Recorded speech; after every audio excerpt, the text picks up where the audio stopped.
चलो आज हम लोगों को जो पढ़ना है बड़ा इंपॉर्टेंट टॉपिक है। और ये जो हम लोग पढ़ रहे हैं न्यूमेरिकल के लिए पढ़ रहे हैं। इससे हमारा क्या बनने वाला है, न्यूमेरिकल बनने वाला है। क्या है टॉपिक का नाम, तुमको समतुल्यांकी भार, इक्विवेलेंट वेट। समतुल्यांकी भार बोल दो या समतुल्यांकी इक्विवेलेंट वेट बोल दो या इक्विवेलेंट मास बोल दो। समतुल्यांकी भार बोल दो या समतुल्यांकी द्रव्यमान बोल दो। केमिस्ट्री में भार और द्रव्यमान को दोनों एक ही समझा जाता है। फिजिक्स में जाओगे तो दोनों बहुत डिफरेंट है, लेकिन केमिस्ट्री में कोई डिफरेंट नहीं है। ये हम जाकर के 12 में जाकर के प्रूफ कर देंगे, दोनों में कोई अंतर नहीं है ना। लेकिन फिजिक्स में अंतर है। यहाँ हम मास को भार बोल देंगे, द्रव्यमान को भार बोल देंगे, भार को द्रव्यमान बोल देंगे, वहाँ नहीं बोलेंगे। तो यहाँ या तो इक्विवेलेंट वेट बोल दो या इक्विवेलेंट मास बोल दो। हम लोग यहाँ इक्विवेलेंट मास निकालने के लिए आए हैं। कैसे निकाला जाता है तो इस वीडियो में सबसे पहले तुमको हम बोलेते हैं, देखो इसमें क्या बढ़िया चीज सीखेंगे। अगर तुमको आता हो कि ज्यादा पी लिया तो अगर ये क्वेश्चन हम लिखे H3PO4 H3PO3 H3PO2, अगर इसका इक्विवेलेंट मास निकाल लेते हो, देख लेना, आजमा लेना। अगर निकल जाता है तो इससे ज़्यादा वीडियो में कुछ मिलने वाला नहीं है। नहीं मिलता, नहीं निकलता है तो देखोगे और भी बहुत सारी अच्छी अच्छी बातें इसमें बताएंगे। मतलब जितना इक्विवेलेंट वेट के केस होता है, मतलब जितना क्वेश्चन इसमें बनेंगे उतना चीज़ हम बताएंगे यहाँ ना। बस फिर इसके बाद कोई तुमको कहीं से वीडियो देखने की जरूरत नहीं पड़ेगी, कहीं किससे किताब पढ़ने की जरूरत नहीं पड़ेगी, जितना बता दोगे यहाँ। ध्यान देना, ये रहा। इसके लिए इक्विवेलेंट वेट के लिए तुमको याद रखना पड़ेगा, मास इक्विवेलेंट मास निकालने के लिए तुमको याद रखना पड़ेगा ये मास कितना होता है। तो ऊपर जो हम लोग किसी भी एलिमेंट्स के ऊपर मास को लिखते हैं और नीचे एटॉमिक नंबर को लिखते हैं। नीचे परमाणु संख्या होता है, ऊपर उसका मास हुआ करता है। तो ये ऊपर हम लिखे हैं तो ये सब मास है। यहाँ जो लिखे ये मास नहीं है, ये सब क्या है तुम्हारा, तो इसमें हम लिखे हैं वैलेंसी। क्या लिखे हैं, वैलेंसी लिखे हैं। पीछे वाला वीडियो तुम्हारा बन चुका है, वैलेंसी कैसे निकालते हैं, ध्यान सुनेंगे। तो ये वैलेंसी है, ये तुम्हारा क्या है, मास है। इक्विवेलेंट वेट को हम ध्यान से सुनोगे, EQ से हम सूचित करेंगे इसको, देखोगे ध्यान से। EQ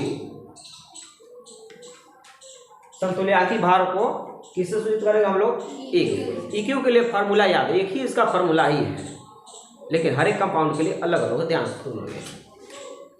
देखोगे EQ का मतलब समतुल्यांकी भार। तो ये जो होता है तुमको मॉलिक्यूलर मास बोल दो या वेट बोल दो। ध्यान देना यार, मॉलिक्यूलर मास बोल दो या मॉलिक्यूलर वेट बोल दो। और नीचे जो होता है N होता है, ये तो समझ में आता है मॉलिक्यूलर मास का मतलब। जैसे हाइड्रोजन का मॉलिक्यूलर मास 1 होता है, हीलियम का 2 होता है, ऑक्सीजन का 16 होता है। बोलो जी, ये N क्या है? तो N तुमको बता दें कि N को आप नहीं बता सकते हैं कि क्या। हाँ, कब बताएंगे, जब तुम्हारे पास कोई कंपाउंड आ जाए, कंपाउंड के हिसाब से बोलेंगे ये N क्या है। जैसे कोई एटम रहेगा तो एटम के लिए N का मान कुछ और होगा। कंपाउंड होगा तो कंपाउंड में 3 प्रकार के कंपाउंड हमारे पास हुआ करते हैं। एसिड हुआ करता है, बेस हुआ करता है और सॉल्ट हुआ करता है। एसिड के लिए अलग N का मान होगा, बेस के लिए अलग होगा और सॉल्ट के लिए N का मान अलग होगा। बात समझे। तो सबसे पहले हम लोग इक्विवेलेंट वेट किसका निकालने जा रहे हैं। सबसे पहले ये फार्मूला होठ पर होना चाहिए, फार्मूला यही होगा। कोई भी कंपाउंड का निकालना हो ना, फार्मूला यही रहेगा, केवल क्या बदलने वाला है, N बदलने वाला है यहाँ ना। बात समझे। तो हम इसमें सीखेंगे एटम का इक्विवेलेंट वेट। उसके बाद तुमको सीखेंगे किसका,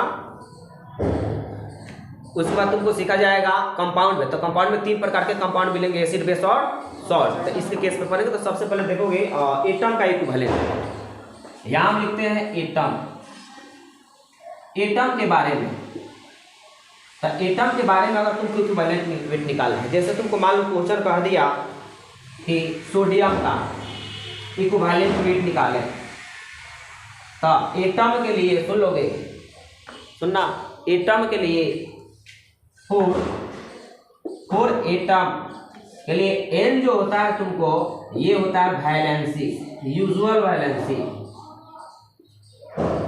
यूजुअल अब कहोगे सर यहाँ यूजुअल का मतलब क्या, वैलेंसी तो नाम सुने थे, यूजुअल का मतलब क्या होता है? यूजुअल का मतलब होता है यूज में जो आता है हमारा वैलेंसी। जैसे ऑक्सीजन का वैलेंसी 2 होता है, कैसे 2 होता है? तो इसके वैलेंस इलेक्ट्रॉन जो होते हैं तुमको 6 हुआ करते हैं। कितने इलेक्ट्रॉन लेते हैं कि इसका अष्टक पूरा हो जाया करता है? तो 2 लेंगे, तो वही उसी को बोलते हैं यूजुअल वैलेंसी। फ्लोरीन का वैलेंस इलेक्ट्रॉन 7 हुआ करता है। ये अपना ऑक्टेट पूरा करने के लिए 1 इलेक्ट्रॉन को गेन करता है, तो इसलिए उसका यूजुअल वैलेंसी क्या हुआ? 1 हुआ। तो वैलेंसी नॉर्मल समझो, बात समझोगे ना? समझे? चलो जी। तो एटम के लिए n का मान क्या है? एटम के लिए n को क्या बोलेंगे कि इसका वैलेंसी है। समझ रहे हो हमारी बात? क्या बताना है? यहाँ हम तुमसे पूछे, सुनोगे 4 एटम, n जो है यूजुअल वैलेंसी। जैसे कह दिया तुमको कि एल्युमिनियम, चलो हम मान लेते हैं पहले सोडियम का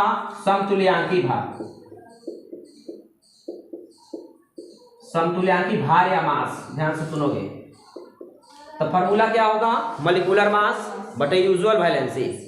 एटम आ गया है यहाँ, तो सोडियम का मॉलिक्यूलर मास कितना हुआ करता है?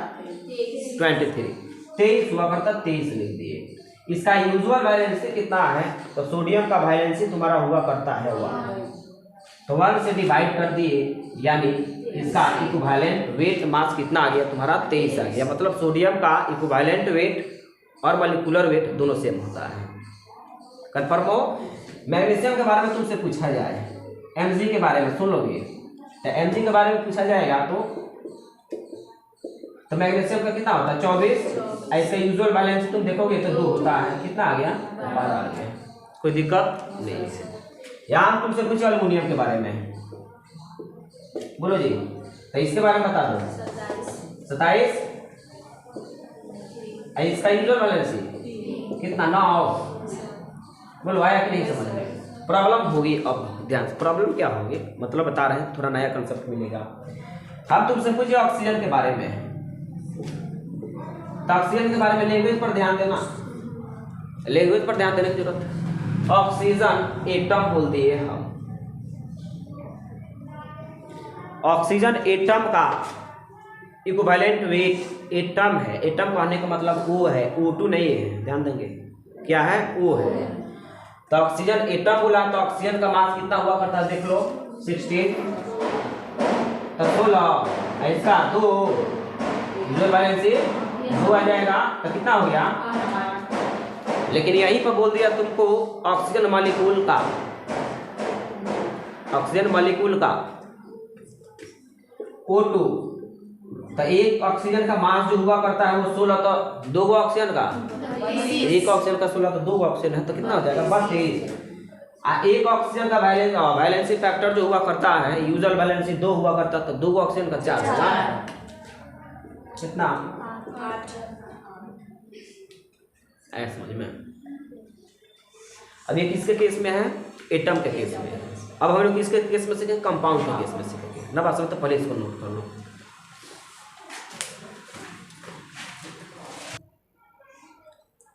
अब देखो, अब हम तुमसे पूछे हमारे पास कंपाउंड कितने प्रकार के? 3 प्रकार के होते हैं टेस्ट के हिसाब से ना।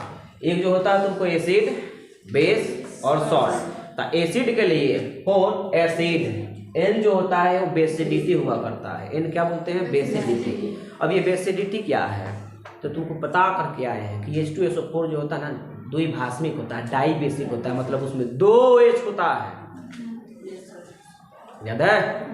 तो हम तुमसे पूछे कि बेसिडिटी आ जाएगा समझ में। 2-4 वो देखेंगे ना हम लोग। देखो, जैसे कह दिया तुमको कि H2SO4 का EQ का मतलब समतुल्यांकी भार निकाले ना जी। तो हम तुमसे पूछे H2SO4 का बनाने के लिए इसका बेसिडिटी पता करना पड़ेगा। बेसिडिटी का जानते हो मतलब क्या होता है? कि इसमें से कितना हाइड्रोजन निकल सकता है, कितना हाइड्रोजन निकल सकता है। बेसिडिटी कम समझोगे और समझना ये कि वैसे हाइड्रोजन जितना निकल जाए ना वही उसका बेसिडिटी हो जाएगा। जितना हाइड्रोजन निकल जाए तो इसका देखो, तो हम देखते हैं कि बेसिडिटी कितना हुआ करता है। देखो ध्यान से, इंपॉर्टेंट है, इसमें निकालना पड़ेगा, बिना स्ट्रक्चर का नहीं बनेगा। अब एसिड में हमें तो बता दिया था, वैलेंसी फैक्टर याद रखा, इसमें नहीं बनेगा। देख लो इसका स्ट्रक्चर हम तुमसे पूछे तो ये सल्फर डबल बॉन्ड से पढ़ा करके आए, याद है क्या? OH ना जी। तो इसके बारे में देखोगे, देखो जी, तो ये हमारे पास स्ट्रक्चर रहा ना। तो यहाँ पे एसिडिटी बताओ कितना हुआ, 2 1 2। एक मतलब जानते हुआ क्या हुआ, इसका मतलब क्या हुआ, यहाँ से हाइड्रोजन निकल जाएंगे, यहाँ से निकल जाएंगे। क्यों निकलेंगे, क्योंकि ये हायर इलेक्ट्रोनिगेटिव एलिमेंट से जुड़ा हुआ है। तो एक कमज़ोर आदमी ना मजबूत आदमी के साथ ज़्यादा दिन तक नहीं रह सकता है, उसको खूब अपने आप पर गिल्ट फील होने लगता है। देखते हो ना, कहीं भी शादी में जाते हैं ना हम लोग, तो अपने से लोअर वाला में जाएंगे तो खूब टाइट रहते हैं, खड़ा घमंड से रहते हैं कि भाई हमारी जैसा कोई नहीं है। और जब अपने से बड़े वाले के शादी में जाएंगे ना, तो थोड़ा सा शर्मिंदगी महसूस होगी, ऐसा सर झुका करके चलते हैं। अरे ये फीलिंग्स है, सब में होता है, बात समझे कि ना समझे।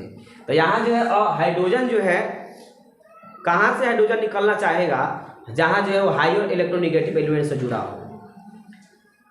लेकिन जहाँ हमारी औकात दूसरे की औकात दोनों सेम है, तो वहाँ आपको बढ़िया से रह सकते हैं। लेकिन अगर डिफरेंट ज़्यादा का डिफरेंट है, तो वहाँ हम लोग टिकना नहीं चाहते हैं, समझ रहे हो ना। तो हाइड्रोजन जो है हायर इलेक्ट्रोनिगेटिव एलिमेंट से जुड़ा हुआ, तो यहाँ से हाइड्रोजन का निकलना ठीक से, मतलब यहाँ से निकलेगा, यहाँ से निकलेगा। अगर यही हाइड्रोजन सल्फर से जुड़ा रहता ना, तो नहीं निकलता। तो यहाँ तुमसे पूछे एन क्या है, एसिडिटी, मतलब कितने हाइड्रोजन यहाँ से निकल सकते हैं, 2 निकल सकते हैं। तो एन के मान कितना हो गया यहाँ, समझ रहे हो। तब हम तुमसे पूछे कि इक्विवेलेंट वेट क्या होगा, तो तुमको पता है इक्विवेलेंट वेट का फॉर्मूला जो है मोलिकुलर मास बटे एन। तो H2SO4 का मोलिकुलर मास, तो इसका मोलिकुलर मास निकालोगे तो सल्फर H2, तो एक हाइड्रोजन का 1, तो 2 हाइड्रोजन का 2, प्लस में सल्फर का 32, प्लस में H2SO4, तो H2SO4 एक ऑक्सीजन का 16, तो 4 ऑक्सीजन 16 का 64। अब बटे में कितना, बैलेंसिंग फैक्टर कितना आ रहा है, 2 आ रहा है। हमको लगता है कि जोड़ोगे ना तो ये 98 आ जाएगा, 98। अब बटे में घटाओगे तो 49 आ जाएगा, ये 49 हो गया। H2SO4 का EQ कितना हो गया, 49। कैसे निकाले हैं समझ में आया है। जैसे मान लो तुमको कह दिया जाए H2CO3, तो H2CO3, तो संरचना बनाओगे तो यहाँ भी तनिक 2 हाइड्रोजन निकलने वाला है। तो यहाँ तुमको N का मान कितना हो जाएगा, 2। तो निकाल लोगे कि नहीं निकाल लोगे। उसके बाद हम तुमसे पूछे कि HCl के बारे में कह दें, तो HCl के बारे में यहाँ से एक ही हाइड्रोजन निकलने वाला था, यहाँ N का मान कितना हो, 1। तो इसका मास लिख करके, मोलिकुलर मास लिख करके इतना से डिवाइड कर देंगे, और इसका मोलिकुलर मास लिख करके इतना से डिवाइड कर देंगे, तो कोई इफेक्ट नहीं पड़ेगा। प्रॉब्लम जानते हो कहाँ आएगा, ध्यान से सुनेंगे यहाँ। अब जो इंपॉर्टेंट जो चीज़ है तुमको, वो आएगा H3PO4 में। यहाँ वही तुमको क्वेश्चन दिए थे इसमें, यहाँ तक तो ठीक ठाक है। बोलो जी, क्वेश्चन तुमको क्या मिला था, ये क्वेश्चन मिला था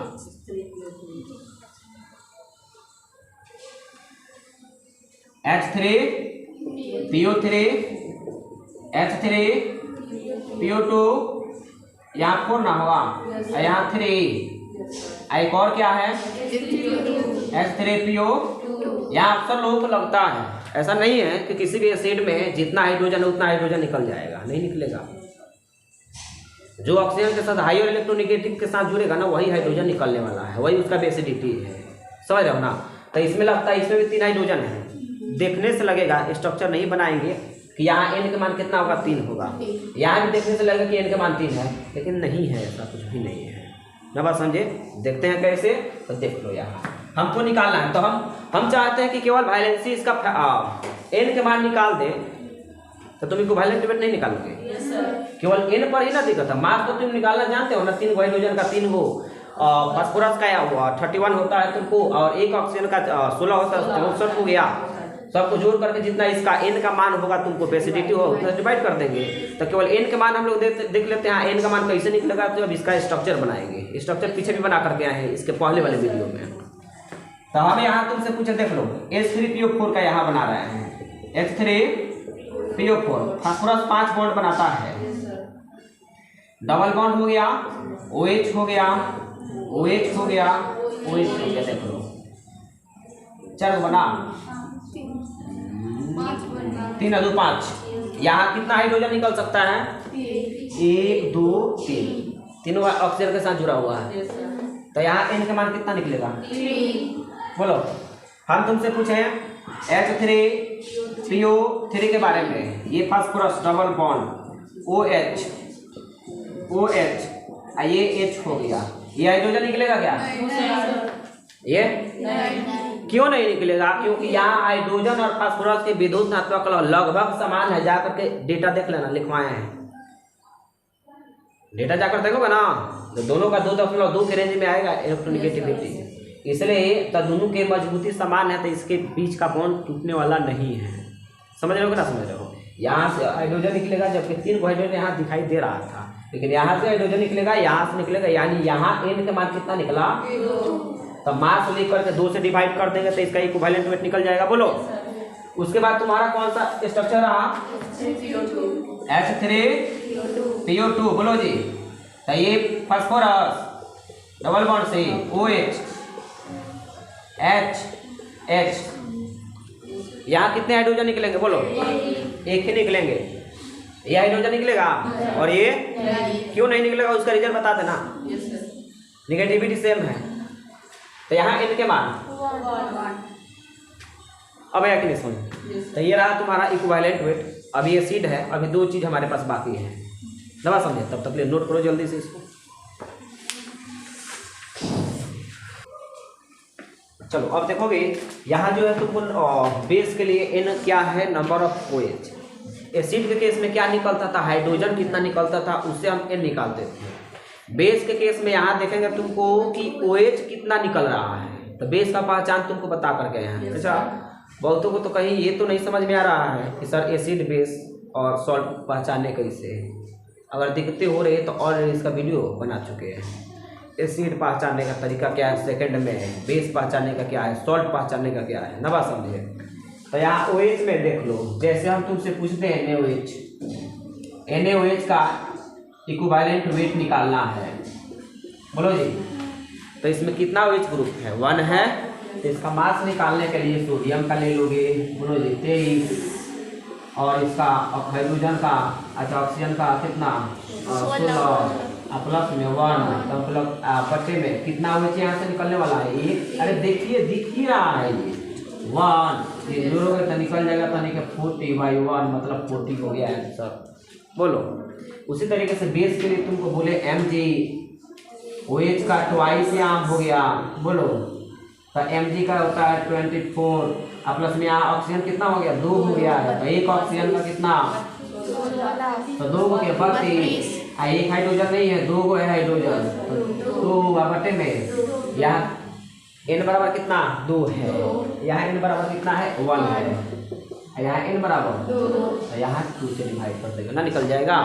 मान लो कि सही क्वेश्चन तुमको आ जाए AlOH का थ्राइस के बारे में, तो अल्युमिनियम का लिख देंगे 27, प्लस में ऑक्सीजन 3 को हो गया तो 16 यहाँ 48, प्लस में 3 डिवाइडेड बाई 3। बोलो। बेस के बारे में कोई दिक्कत नहीं है। एसिड के सॉल्ट के लिए देखें हम लोग, इंपॉर्टेंट है, ध्यान से सुनो। सॉल्ट में 4 सॉल्ट के बारे में ध्यान देंगे। यहाँ N जो होगा तुमको नंबर ऑफ केटाइन,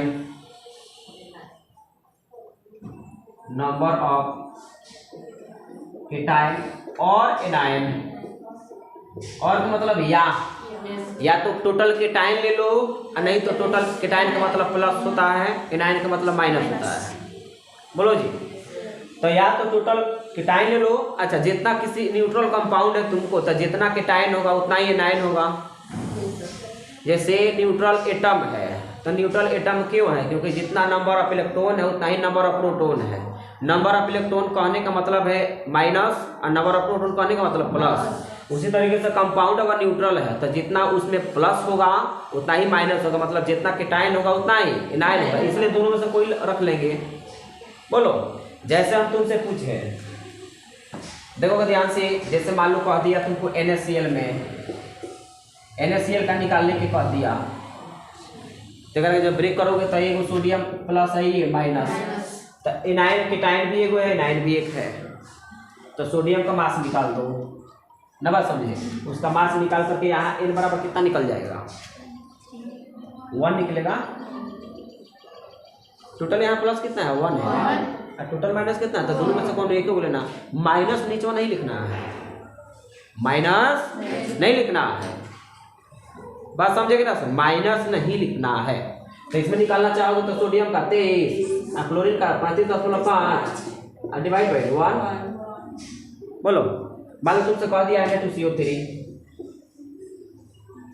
बोलो तो Na एगो है कि दो गो है, दो गो है, तो एगो Na का कितना 23 का 46 और प्लस में कार्बन का 12 और 3 गो ऑक्सीजन है, सूर्य दिया। अब यहाँ N के मान बताओ कितना होगा, 2। सोच करके देखो ना, CO3 का वैलेंसी -2 होता है, तो +2 होगा तब न्यूट्रल होगा। एगो Na का +1 होता है तो दूगो Na का +2 नहीं होगा, तो प्लस माइनस नहीं लिखना है, यहाँ 2 से डिवाइड कर देना है। बोलो, इम्पोर्टेंट और भी चीज़ें हैं, ध्यान सुनोगे तो ऐसा बन जाएगा, हमको लगता है सब बन जाएगा ये। अब देखो, कहोगे कि सर ये बताइए कि यहाँ कॉपर के बारे में क्या ख्याल है। यहाँ कॉपर के बारे में कह दिया इक्विवेलेंट वेट निकालने के लिए क्या करेंगे, कॉपर के बारे में कह दिया क्या करेंगे। कॉपर का तो +1 भी होता है, 2 भी होता है, तो +1 रखेंगे कि +2 रखेंगे। बोलो जी, Fe के बारे में +2 है, +3 है, जैसे SN आ गया टीन का +2 होता है, +4 होता है, प्लेटिनम का +2 +4, ये कैसे निकलेगा। तो इसके लिए तुमको कंपाउंड देगा, खुद पर खुद तुम्हारा वो कंपाउंड देने वाला है, कंपाउंड देगा वो और कहेगा इसमें कितना होगा Fe का। जैसे सुन लो, कह दिया तुमको FeO में Fe का इक्विवेलेंट वेट, FeO में यहाँ बता दो Fe का वैलेंसी कितना है, Fe का वैलेंसी कितना है, सोच को ना, 2 है, निकाल कर देखना लो ऑक्सीडेशन नंबर। ऐसे में समझो ना कि ऑक्सीजन का पहले मान लो कि Fe का नहीं याद, ऑक्सीजन का तो याद है ना -2, तो -2 है तो एक +2 होगा, तो यहाँ कुछ नहीं है ना, तो Fe2O3 हो सकता है, Fe3O4 हो सकता है, लेकिन यहाँ दोनों कट गया है तो एक 2 है, तो इसका 2 होगा तब ना कट गया है, समझ रहे हो। ऐसे में नहीं पता तो x मान का निकाल दो, ऑक्सीजन का -2 बराबर 0, तो x बराबर +2 नहीं हो गया, तो यहाँ Fe का वैलेंसी कितना है, +2 है, तो यहाँ Fe का देख लो मास कितना हुआ करता है, 56 हुआ करता है, तो इसका कितना हो जाएगा 56, इसमें वैलेंसी फैक्टर कितना आ गया है, 2 आ गया है, 28 आ जाएगा। बोलो, नहीं आ जाएगा। मान लो कि तुमको कह दिया इसमें बोल रहा है Fe का पूछा है, ध्यान से सुनेंगे, Fe का पूछा है, तो ये देखना है जब मतलब तुम्हारा वैलेंसी फैक्टर जो है वेरिएबल हो, परिवर्तनशील हो, 1 2 3 मतलब बहुत सारे हैं, तो उसके लिए तुमको कंपाउंड देखना पड़ेगा कि किसमें किसका लेना है। जैसे मान लो तुमको कह दिया कि Fe3SO4 का 28 में Fe का निकालना है valency factor, sorry equivalent weight, तो इसका निकालना है, तो यहाँ ऑक्सीडेशन नंबर देख लो 3 में है, कैसे पता करेंगे, Fe2SO4 का 28 है, तो इसका वैलेंसी ये है, इसका वैलेंसी तो SO4 का 2 और Fe का, तो यहाँ 3 तो इसका यहाँ निकलेगा 3 से डिवाइड करेंगे, समझ रहे हो ना। एगो तुमको आ जाएगा CuO, यहाँ +2 के स्टेट में निकाल करके देख लेना ना, यहाँ तुमको CO2O यहाँ +1 के स्टेट में है, निकाल के देख लो, 2x -2 बराबर 0, तो x बराबर +1, यहाँ इसका +2 है, यहाँ +1 है, तो ये जो है जिसका चेंजेबल है तुमको वेरिएबल है, तो उसका इक्विवेलेंट वेट निकालने के लिए क्या करेंगे हम लोग, देखेंगे कि किस फॉर्मूले पर है वो, और उसमें उसका वैलेंसी फैक्टर क्या है। बोलो जी, आ गया कि नहीं पूरा समझ में। इससे ज़्यादा तुमको जानने की जरूरत है, इससे ज़्यादा वो भी नहीं करेगा, तुमको निकाल लोगे ना, बस समझे, बुझा गया कि नहीं बुझा गया, पूरा डीपली में तुमको हो गया ना। मिलते हैं तब तक ले, जय हिंद, जय भारत।